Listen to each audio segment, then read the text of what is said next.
안녕하세요. 어려운 주식을 좀 더 쉽고 맛깔스럽게 분석하는 주식 셰프입니다. 네, 그 FOMC 발표가 났죠. 어쨌든 추가로 뭔가 액션 플랜이 많이 나오진 않았지만 금리 인상 안 한다. 여기에 대해서 좀 더 이제 강력하게 얘기한 그런 발표가 있었습니다. 그래서 투자자들 입장에서도 어느 정도는 조금 더 안심을 한 그런 부분이 좀 있었어요. 네, 그래서 뭐 미국에서 바라볼 때는 그래도 투자자들한테는 좀 만족스러운 발표를 했다 이렇게 보기도 하는데, 물론 금리에 대한 부분들 그게 남아 있긴 합니다. 남아 있긴 한데 어쨌든 뭐 그래도 투자자들한테는 어느 정도 긍정적인 분위기를 줄 수 있다 이렇게 좀 보고 있는 것 같아요. 네, 그래서 다우, 야, 뭐 33,000까지 돌파를 했죠.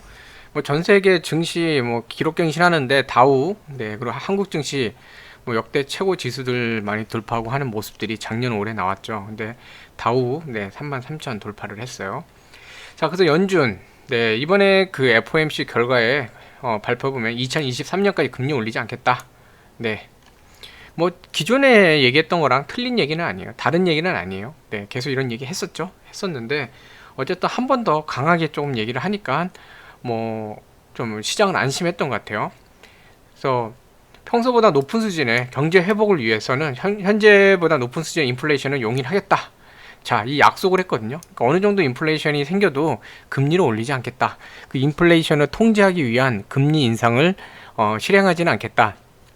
예, 실행하지 않겠다는 거니까 뭐 인플레이션 우려하는 건 당연해. 뭐 인플레이션 생기면 인플레이션 막기 위해서 기준금리 올릴 거고, 기준금리를 올리면 시장에 있는 유동성이 어느 정도 떨어질 텐데 우린 너무 걱정스러운데, 여기에 대해서 이제 FOMC 결과 발표에서 뭐냐면 니네 그거 인플레이션 걱정하는 거는 당연해. 근데 경기가 이렇게 발전하면서 생기는 인플레이션은 우리는 뭐 어느 정도 그거는 자연스러운 현상이라고 본다. 그렇기 때문에 뭐 어느 정도 선까지 뭐 한 2% 정도의 인플레이션은 우리가 뭐 심각하게 보지 않을 거고, 거기에 대해서 우리가 뭐 금리를 올리거나 그런 일은 없을 거야라고 좀 강하게 얘기를 하는 거죠. 그리고 강하게 얘기를 한 거죠. 자, 그럼 어떻게 보면은 긍정적인 그런 발언을 통해서 뉴욕 증시도 상승을 했어요. 뭐 급등한 정도는 아닌데 뭐 전반적으로 뉴욕 증시가 다 이제 상승을 했죠.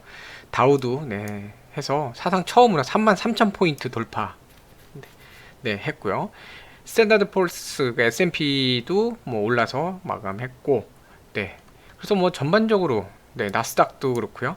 전반적으로 증시가 좋았죠. 네, 저 원래 이제 FOMC 앞두고 또 강한 발언은 나오지 않을 거다라는 그 예상 때문에 장중 1.68.4까지 올라갔어요. 올라가면서 증시도 좀 불안불안한 요소도 있고 하니까 어느 정도 증시도 약간 흔들리고 그랬었거든요. 근데 뭐 강한 모습을 보여줘갖고 다시 이제 뭐 이렇게 올라갔던 게 조금 내려오긴 했는데, 미 증시에서는 1.5 이하를 갈 때 조금 안정적으로 보고 있는 것 같아요. 근데 1.64 수준인데 여기에 대해서도 지금 뭐 크게 동요를 안 하는 거 보니까 이제 인플레이션에 대해서는 어느 정도 조금 둔감해지는 것도 있지 않나는 좀 생각도 들어요.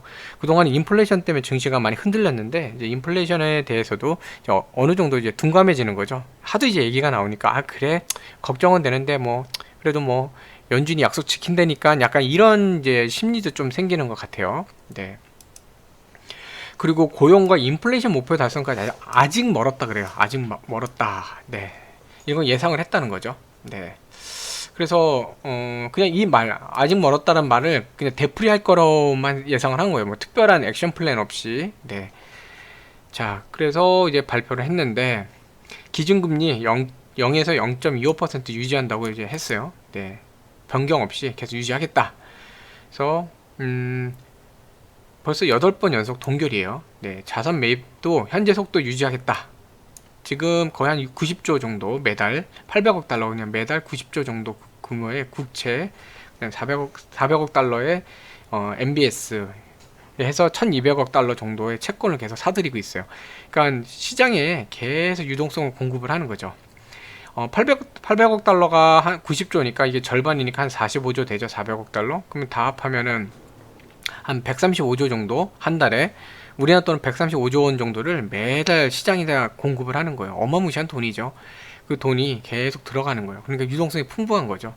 그 돈의 일부는 또 주식시장으로도 들어올 거고, 그러니까 어느 정도 이제 또 불안감을 종식시키면서 약간 가라앉히면서 증시가 조금 더 이제 탄력을 받을 수 있는 여건이 될 수도 있지 않을까 하는 그런 상태입니다.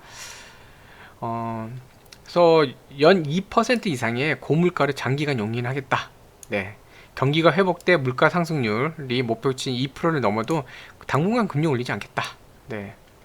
그러니까 경제가 발전하고 사람들이 이제 소비를 시작하면서 갑작스러운 인플레이션이 발생할 수 있는데, 그 인플레이션이 어느 정도 기간까지 이렇게 지나더라도, 그러니까 지속되더라도 뭐 2%보다 좀 넘는 수준까지 이렇게 좀 되더라도 거기에 대해서는 금리를 올리거나 이런 행동을 하지 않겠다라고 약속을 또 한 번 한 겁니다. 자, 그래서 이 점도표예요. 이게 위원들 점도표인데, 이번에 점도표에 대해서 조금 변경이 있었어요. 네, 그래서 이번에는 그 지난해 12월 달 점도표에서는 2022년 인상에 대해서 한 명만 얘기를 했었거든요. 근데 이번에는 인상을 3명이 더 늘어나서 2022년도에 금리 인상될 거다 해서 이게 4명, 네, 4명이 됐고, 23년 인상이 5명이었는데 7명으로 늘었어요. 나머지는 뭐 더 장기, 네, 이런 거고. 근데 이제 파월 의장이 이제 뭐라고 했냐면, 그래서 어떤 위원들 간의 이제 경제본 기준이 상황이 다를 수 있다. 그러니까 이건 참고만 해라. 이 내용에 대해 점도표는 참고만 해라. 그러면서 뭐라 그랬냐면, 금리 인상에 대한 결정은 노동시장 상황과 인플레이션 그 기준에 부합해야 된다. 근데 아직까지 멀었다. 그러니까 어떻게 보면은 내용이 많은데요. 한마디로 얘기해서 연준 이번에 FOMC 결과에서는 결국은 연준에서 그동안 얘기했던 거 반복은 했어요. 반복은 했지만 좀 더 구체적으로 얘기를 한 겁니다. 우리는 진짜 안 올릴 거야. 이거를 한 번 더 강하게 얘기한 거죠. 그래서 시장이 불안감은 남아있어요. 불안감은 남아있지만 그래도 조금 더 믿어주는 형태로 좀 된 것 같아요.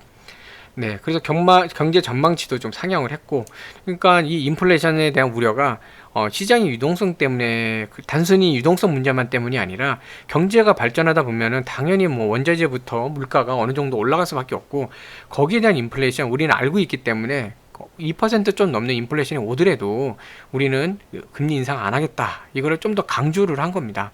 그러니까 시장이 우려했던 거에 대해서 제가 볼 때는 뭐 한 단기 우려는 어느 정도 불식시킨 것 같아요. 아까 점도표에도 있지만 2022년도 인상에 대해서 말한 사람들도 있기 때문에 내년 올 하반기로 가면서 내년 초가 오면 또다시 한번 이렇게 불안불안해 할 수는 있는데 2021년 뭐 한 상반기에 대해서는 그래 어느 정도는 이제 안심이 돼 있는 그런 상태가 되지 않나, 네, 그렇게 봅니다. 그래서 여기 보면요, 투자자 입장에서 완벽한 시나리오로 들린다. 그러니까 약속을 한 거죠. 네.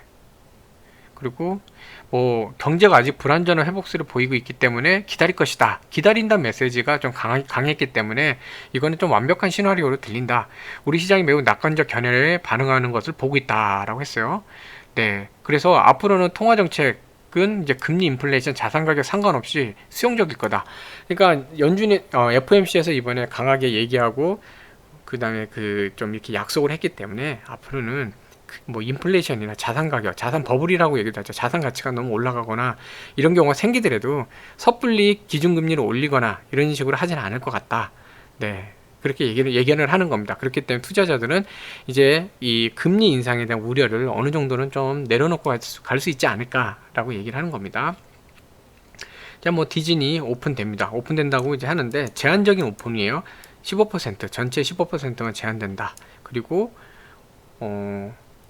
뭐 호텔 앤 스파 이런 데도 그렇고 동시에 1만 명 이상의 직원들이 일자리로 돌아온다, 이렇게 얘기 나오는데, 자, 이런 거 보실 때 어떤 생각 하셔야 되냐면, 우리나라가 이제 미국 따라가는 게 많잖아요. 이런 테마파크 이런 것들이 오픈이 됩니다. 오픈되면 그동안 이제 테마파크 관련해서 코로나 상황으로 좀 이렇게 주가가 눌려있던 데들이 있죠. 거기 잘 찾아보시면 이제 이런 거 여행, 레저, 테마파크 관련된 종목들 이제 서서히 움직이기 시작할 거예요. 그런 거 잘 발굴해 보시면 좀 좋을 것 같고요. 그냥 아무 뭐 사업도 제대로 못 하는데 거기 투자하시지 말고요. 원래 잘하던 데고 현금도 어느 정도 있고 좀 괜찮은 데인데 코로나 때문에 일시적으로 좀 그러니까 영업이 안 좋았던 데들 있죠. 그리고 주가가 좀 눌렸던데 죄송합니다. 거기에 대해서는 한번 잘 찾아보고 분석하시면 자, 이런 내용들이 이제 나오기 시작하니까 그 다음에 한국도 이제 반응을 하기 시작할 거예요. 그래서 제가 요즘 최근에 이제 말씀드리지만 항공, 그다음에 여행, 호텔, 그리고 뭐 운송, 창고 이런 데들 있죠. 로지스틱스 이런 데들. 이게 그다음에 대형마트, 백화점 이런 데들이 조금씩 움직일 수 있어요. 그다음에 이제 극장 이런 데들 움직여질 수 있고. 그래서 그런 데들은 이제 점점 좀 살펴보시면 좋을 것 같아요. 네. 자, 그래서 어쨌든 네, 우리나라 상황도 봐야 되는데 이제 불확실성 어느 정도 드러냈죠. 네, 제로금리 유지한다고 했기 때문에 불확실성. 그러니까 금리가 어떻게 될 거냐에 대해서 불안해하는 거. 제가 전에도 말씀드렸지만 어느 방향이 정해지는 것보다 방향이 안 정해지는 거를 좀 증시는 더 싫어요. 주식시장은 그러니까 불확실한 걸 되게 싫어요. 그때가 더 주가가 안 좋거든요. 증시가 안 좋은데 차라리 어느 방향이 딱 정해지면요. 투자할 수 있는 방법들이 여러 개 있기 때문에 오히려 나아요. 투자자들 입장에선. 근데 불안했죠. 그냥 금리가 어떤 방향으로 될지 모르기 때문에 뭐 금리가 상승한다 그러면은 뭐 거기에 대해서 어떤 금리 상승에 연관된 그런 투자를 하면 되고 동결된다 그러면 동결에 연결된 투자를 하면 되는데 어떻게 될지 계속 모르는 상황이었잖아요. 그러니까 갈팡질팡만 했는데 이제는 어느 정도 이제 금리 동결에 대한 얘기부터 이런 게 확실히 얘기해 줬기 때문에 불확실성이 어느 정도는 지금 해소가 됐다 이렇게 보는 거죠. 네, 그래서 제로 수준을 지키면 양적 완화도 그대로 테이퍼링도 안 하겠다는 거예요. 기존에 했던 그 유동성 공급을 그대로 유지하겠다 그랬어요. 테이퍼링에 대한 우려도 있었죠. 양적 공급을 줄이는 거. 근데 그것도 안 하겠다는 거예요. 그러니까 우려가 두 가지가 줄었죠. 하나는 금리 인상에 대한 단기적으로는 어쨌든 금리 인상에 대한 우려가 없어졌고 두 번째는 테이퍼링에 대한 우려도 없어졌어요. 그러니까 여러 가지로 투심이 좀 살아날 수 있는 그런 근거가 됐고 한국도 여기에 좀 영향을 많이 받겠죠. 네. 자, 그래서 그동안 이제 위축됐던 이제 어떤 투심이 이제 살아날 수 있는데 이 파월 의장이 얘기한 게 아까도 말씀드렸지만 일시적인 인플레이션 반등은 통화정책 방향을 바꾸지 못할 것이다. 경제 회복에 대해서 그리고 소비 심리 갑자기 살아나서 소비가 막 늘어나면서 발생하는 그런 인플레이션은 뭐 그 과정에 자연스럽게 발생하는 거기 때문에 그럼 무시하겠다라고 하는 거죠. 자, 그래서 테이퍼링은 이제 시기상조고 지속적인 2% 이상의 인플레이션과 완전 고용 같은 실질적인 추가 진전이 있으면 그때서야 이제 금리 인상을 검토하겠다라고 다시 한번 약속을 했던 겁니다. 그래서 뭐 테이퍼링 우려도 줄어들었고 경제 정상화에 대한 기대 동시에 이게 나오다 보니까 이제 외국인 수급에는 긍정적으로 작용할 것 같다. 그래서 외국인들은 이제 뭐 돌아올 거다 이렇게 얘기하는 겁니다. 그래서 실제로 오늘 아직까지는 외국인 순매수 상태죠. 그래서 외국인들이 이제 매수가 들어올 건데 그 중에서는 재정 정책 수혜가 기대되는 경기 민감주의 반등이 예상된다. 네. 그래서 뭐 소비재 이런 데들 그런 데들이 좀 올라갈 수도 있을 것 같다라는 의견이 있어요. 그래서 이런 부분 좀 이제 설명을 드렸고요. 자, 그 다음에 제가 이제 애널리스트 레포트들을 좀 보다가 보니까 좀 재밌는 것들이 있어서 좀 말씀을 드리려고 해요. 어쨌든 투자 아이디어를 얻으실 수 있는 그런 게 있지 않으실까 해서 이제 좀 말씀드리는 건데, 자, 신세계그룹하고 네이버하고 지분교환 동맹이죠, 동맹. 네, 그 이베이 인수전에도 그렇고 지금 둘이 잘 붙어서 해요. 자, 근데 지분 교환까지 하는 거는 진짜 거의 동맹이에요, 동맹. 서로 간에 주고받고 하면서 우리는 이제 끈끈하게 같이 가자. 우리는 한 배를 타는 거야. 라고 하는 거거든요. 자, 왜 한 배를 탈까요? 이마트, 신세계의 이마트 있죠. 이마트 이런 쪽은 온라인 IT에 대해서는 아무래도 조금 약해요. 오프라인은 매장도 많고 뭐 여러 가지 강자죠. 오프라인 강자인데 온라인은 좀 약해요. 뭐 쓱이나 SSG죠. 그런 거랑 뭐 온라인 쇼핑몰도 있고 하지만 여전히 온라인 쪽에서는 조금 밀리는 그런 쪽이에요. 반면에 네이버는 또 온라인의 강자죠. 뭐 특히 이제 우리나라 이 포털 온라인 쇼핑 이런 쪽에 대해서는 기술력도 그렇고 뭐 여러 가지 플랫폼도 그렇고 강자죠. 다만 이제 네이버는 그동안 이제 오프라인 쇼핑, 오프라인 유통에 대해서는 크게 뭔가 이렇게 가지고 있는 게 없었어요. 근데 이거 둘이서 이렇게 탁 만났잖아요. 네. 자, 이렇게 되면 완전 시너지가 나는 거죠. 그 옛날에 그 이야기 생각하시면 돼요. 그 제가 예전에 들었던 건데 그게 뭐라 그러죠? 이솝우화라 그러나요? 그런 우화, 뭐 전래동화 이런 거 같은 건데 어떤 그 험난한 길을 가야 돼요. 낭떠러지가 있고 험난한 길을 가야 되는데 두 명이 이제 만났는데 한 명은 장님이에요. 눈이 안 보여. 장님인데 뭐 온몸은 멀쩡해요. 걸어다니거나 이건 멀쩡해요. 다른 한 사람은 눈은 떠 있는데 안진뱅이. 안진뱅이가 뭐냐면 다리를 못 움직여요. 그래서 서로 간에 여기를 어떻게 가야지 막 한탄하고 있었는데 그때 딱 이제 생각난 게 뭐냐면 그러면 장님이 안진뱅이를 업고 가면 되겠다. 그래서 한 사람은 다리가 되고 한 사람은 눈이 되면 되겠다. 그래갖고 그 험난한 데를 갔다가 잘 넘어갔어요. 네. 서로 혼자 할 때는 잘 안 되던 게 딱 같이 합심을 했더니 뭔가 해결 방법이 생기는 겁니다. 똑같아요. 네. 자, 네이버 같은 경우는 예전에 그런 경험이 있었죠. 자, NHN, 네이버 전신, NHN이 네이버하고 한 게임이 합해져서 만들어진 회사였죠. 자, 당시에 네이버 같은 경우는 뭐 지식인 서비스나 이런 걸 하면서 어느 정도 그 회원들을, 고객들이라 해야 될까요? 그러니까 가입자를 어느 정도 확보해 나가고 있었는데, 캐시카우, 돈을 벌 수 있는 현금성 캐시카우가 별로 없었어요. 그러니까 가입자는 늘어나는데 그걸 통해서 돈을 벌 만한 게 별로 없었어요. 근데 한 게임은 게임이나 이런 거 하면서 이제 돈을 벌 수 있는 구조는 만들었는데 가입자가 별로 없는 거예요. 근데 회원이 별로 없는 거예요. 가입자 수. 그래갖고 서로 간에 고민을 했는데 그러다가 이제 김범수 대표, 이제 이혜진 대표 만나갖고 얘기를 하다가 이제 김종호 대표랑 같이서 이렇게 얘기를 하다가 그러면은 니네는 이거 부족하고 니네는 이쪽이 부족하니까 서로 합하면 되겠네. 자, 네이버 회원 많잖아. 그치? 한 게임 니네 회원 필요하지. 그럼 네이버 니네 어떤 그 돈 벌 수 있는 구조가 필요하지. 근데 한 게임 갖고 있지. 합해서 같이 가면 되잖아. 이래갖고 합했는데 시너지가 나서 회사가 컸죠. 마찬가지인 겁니다. 자, 신세계 그러면 온라인 기술, IT 기술부터 온라인과 관련된 것들이 상당히 지금 배고파요. 네이버는 네이버 쇼핑도 있고 여러 가지 좀 갖고 있지만 그래도 오프라인에 대한 유통망, 그다음 매장 이런 거에 대해서도 필요성이 있어요. 결국 얘네들이 둘이서 합하면은 어떤 모델로 가려고 그럴까요? 여기 보시면 이제 뭐 글로벌로 간다라는 얘기도 있는데 이 커머스 사업에 대해서 이제 글로벌로 나갈 건데 얘네들이 타겟하는 거는 딱 생각나시죠? 네, 왜 이베이 인수전도 뛰어들었을까요? 네, 여기서 이제 투자 아이디어를 얻으셔야 돼요. 얘네들이 지금 목표 삼는 게 뭘까요? 글로벌에서. 자, 아마존이에요. 아마존의 풀필먼트 그 서비스. 아마존이 IT하고 유통을 연동을 해서 아마존 자체도 원래 IT 강자잖아요. 그렇죠?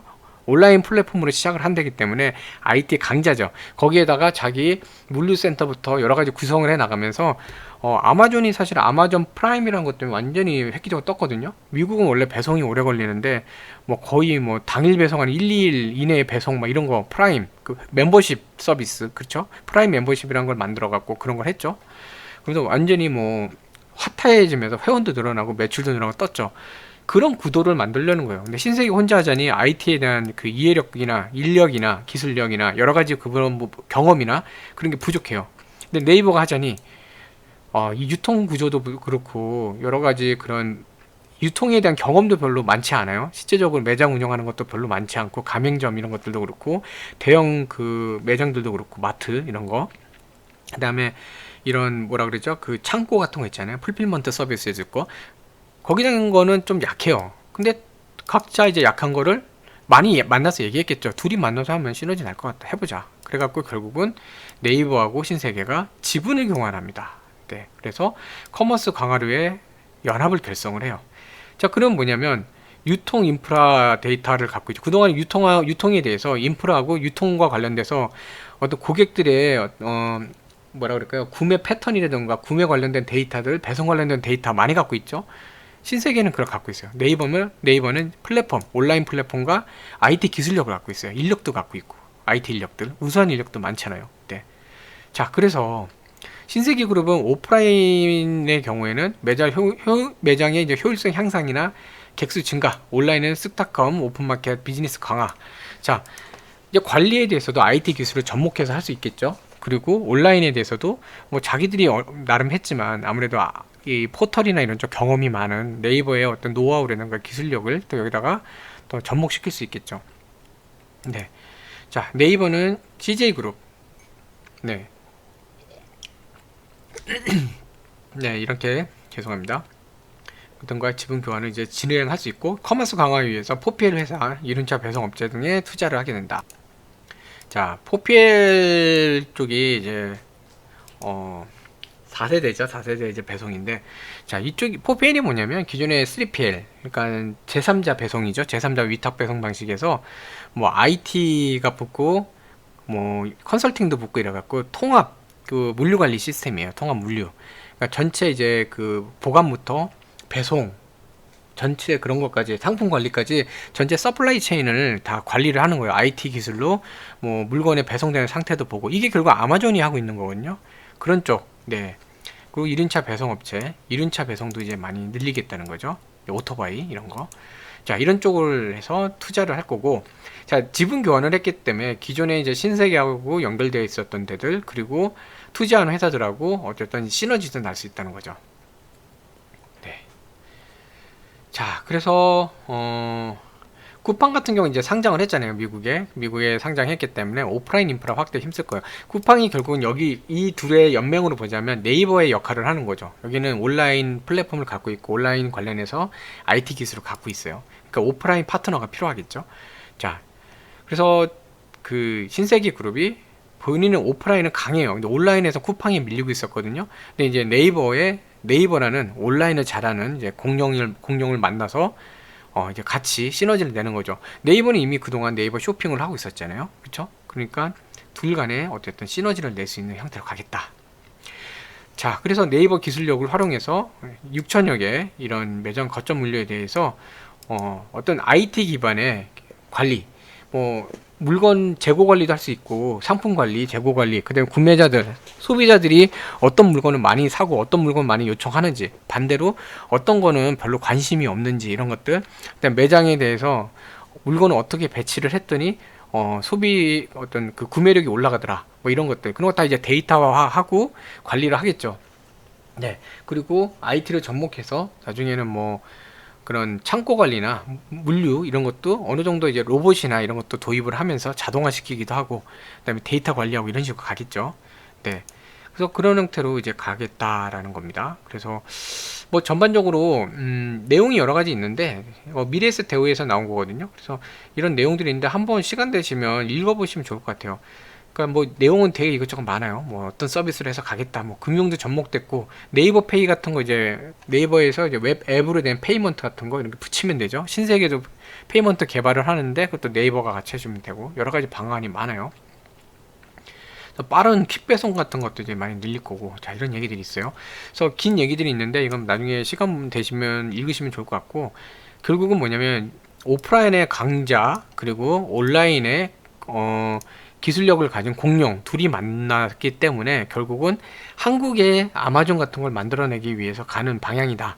자, 그러면 결국은 이제 이 둘의 연합이 어느 정도 시너지가 나느냐가 관건이긴 해요. 관건이긴 한데 이러면서 이제 글로벌로 나가서 또 아마존하고 경쟁을 할 거예요. 그래서 그 미래에 대해서 좀 여러 가지 뭐 분석을 하고 검토를 해야 되겠지만, 쿠팡이 그냥 온라인만 갖고 가갖고 이미 기업 가치를 엄청 높게 받았잖아요. 그런 것처럼 둘이 함께 뭔가 만들어내서 또 이제 시너지를 내기 시작하면 기대 가치도 높아질 수 있거든요. 네. 그래서 신세계 그룹도 마찬가지로 신세계 이마트 이런 데도, 이마트는 워낙에 괜찮죠. 이마트도 한번 주가 분석을 하면서 얘 미래 괜찮을 것 같아요. 그리고 네이버도 뭐 그동안 포탈의 광고 수입이나 이런 것만 갖고 주력을 하다 보니 고민이 많았는데 새로운 캐시카우가 생기는 거니까 좋죠. 자, 그래서 마침 네이버 애널리스트 데이를 이제 어저께 했는데, 결국은 글로벌 이커머스 기업에 대한 뚜렷한 청사진을 제공을 했어요. 자, 그래서 그 요약을 보면 이커머스 그 점유율은 2025년까지 30%까지 끌어올리는 거예요. 그 기존의 스마트 스토어 서비스 출시를 통해서 진출할 거다. 그리고 대만, 태국, 동남아 시장도 이제 계획하고 있다. 이러고 있어요. 그러니까 글로벌로 확장해 나가는 거죠. 자, 보면은 거래액 중에 60% 이상이 스마트 스토어 이쪽이고, 2021년에 이렇게 25조까지 좀 늘어날 것 같다. 연간 보면 45.3% 이상. 근데 이제 신세계까지 붙어서 뭔가 시너지를 내면 더 올라가겠죠. 스마트 스토어하고 이렇게 하고 하는데 여기는 IT 기반으로 해서 한 거예요. 근데 신세계 그룹하고 같이 여러 가지 국리를 하다 보면, 신세계는 원래 이런 유통 쇼핑 이런 쪽으로 많이 해왔잖아요. 거기 노하우 같은 걸 배우고 하다 보면 스마트 스토어나 이런 데에도 이제 많이 뭔가 개선이 되겠죠. 그리고 신세계 같은 경우에는 이런 물류도 많이 갖고 있잖아요. 그러니까 스마트 스토어에 입점한 사람들 중에는 어디서 사입이라 그러죠. 사입이나 이제 위탁을 해갖고 물건을 가져다가 팔기도 하는데, 그 물건을 줄 수 있는 원소스 이거를 신세계 쪽은 또 많이 갖고 있겠죠. 그러니까 그런 것들도 여기에 영향을 줄 수 있어요. 그러니까 여기 스마트 스토어에 입점하고 싶은 판매자한테 어떤 물건 공급자를 연결해 주는데도 다변화할 수 있는 거죠. 그리고 공급망, 유통망 이런 거에 대해서 다변화할 수 있고, 뭐 그런 경우도 생길 것 같아요. 제가 볼 땐. 스마트 스토어가 이제 기존에는 이제 온라인으로만 하고 끝났는데, 여기서 물건 잘 어떻게 해갖고 하면은, 예를 들어 이마트 몰이나 이런 데도 올라갈 수도 있는 거죠. 네. 그런 시너지, 상호 간의 시너지를 이렇게 낼 수 있는 그런 방법이 생길 것 같아요. 자, 그래서 신세계 그룹과 협력 여기 있죠. 명품 위치, 명품 관련해서 럭셔리 부티크관 네, 예정할 거고, 구독 커머스, 요즘 구독 커머스가 신세계도 그렇게 하고 있는데 이런 쪽이 요즘 많이 뜨죠. 그리고 그래서 멤버십 600만 명, 2021년에 600만 명이 목표예요. 네. 그리고 물류 관련해서는 풀필먼트라는 게 뭐냐면 모든 거를 그 창고 있는 데서 다 해줘요. 물류에서 다 해줘요. 물건 관리부터 반품 배송 이런 것까지 다 해주거든요. 그러니까 그냥 판매자는 온라인에서 그 온라인 그 사이트에서 주문 관리만 하면 돼요. 주문 관리, 배송 관리 이런 거 이제 그 온라인으로 처리하는 것만 하면 돼요. 네. 자, CJ 대한통운까지 이제 생겼죠. 신세계랑 하다 보니까. 네. 자, 이런 것들. 자, 그래서 네, 신세계랑 뭐 한다기보다 어쨌든 이런 쪽 같이 하면서 이쪽 CJ 대한통운하고도 이제 투자 관계에서 이제 같이 이제 들어왔기 때문에 생긴 거고, 그래서 메가 물류센터, 이마트 점포를 통한 도시면 물류센터. 그러니까 물류에 대해서 스마트 스토어가 확장될 수 있는 그런 계기가 된 거예요. 네. 그래서 뭐 여러 가지 쭉 나오는데 결국은 데이터 기반 온디맨드 풀필먼트 구축, 그다음 멤버십, 이 두 개가 가장 좀 큰 것 같아요. 멤버십으로 인해서 기존 고객들을 락인 시킨다 그러죠. 지속적인 그런 매출을 만들어내고, 데이터 기반 온디맨드 풀필먼트를 해갖고 아무래도 좀 더 이제 소비자 맞춤형, 그다음 판매자한테 뭔가 더 좋은 정보를 제공하고, 그 다음에 보다 이제 많은 판매자들이 여기서 보다 편하게, 쉽고 편하게 판매 활동을 할 수 있게끔 장을 열어주는 겁니다. 네, 확대해 주는 거죠. 그래서 지금도 보면은 이렇게 브랜디나 이런 데 동대문 물류 하고 있고, 현재 판매자 41만 명, 그래서 공급처 지금 연결해 주고 있는데, 자, 이마트 쪽도 이제 연결이 스마트 스토어를 통해서 이제 연결이 가능할 수 있어요. 자, 이런 거. 그 다음에 이제 제이홀딩스하고도 또 뭐 손종이 그쪽이죠. 네. 이번에 또 연동된 게 있죠. 그러니까 이쪽 통해서도 또 뭔가 나갈 수 있고, 여러 가지 지금 확장해 나갈 수 있는 게 많아요. 명품 쪽 아까 말씀드렸죠. 신세계 인터내셔널하고 명품 관련해서도 스토어를 입점할 수도 있고, 대한통 통해서 이제 풀필먼트하고 동남아 이런 데 진출할 수 있고, 자, 그래서 여러 가지 이런 형태로 판을 짜는 겁니다. 그러면 네이버 같은 경우는 신세계라는 거를 등에 업었어요. 지금도 어느 정도 지금 쇼핑을 잘 하고, 그러니까 어느 정도 매출을 올리고 있는데, 신세계라는 또 유통 강자까지 등에 업었거든요. 자, 이렇게 되면 제가 볼 때는 네이버가 여러 가지 방향에서 앞으로 성장할 수 있는 그 성장 동력이 좀 많이 보이는 것 같아요. 그래서 오늘도 뭐 주가가 지금 한 5% 이상 지금 상승하고 있는 것 같은데, 이 종목은 제가 볼 때 장기로 가야 돼요. 장기로. 어느 정도 조정을 받으면 조정 받을 때마다 조금씩 담고, 그냥 이거는 뭐 물려준다는 생각으로 장기로 가시면 되게 괜찮은 그 효자 노릇하지 않을까 하는 생각이 좀 듭니다. 자, 그래서 투자하시는데 좀 참고가 되실까 해서 요 내용 좀 같이 공유를 좀 드렸어요. 네, 시청해주셔서 감사드리고요. 어쨌든 오늘도 성공 투자하시는 하루 되시면 좋겠습니다. 감사합니다.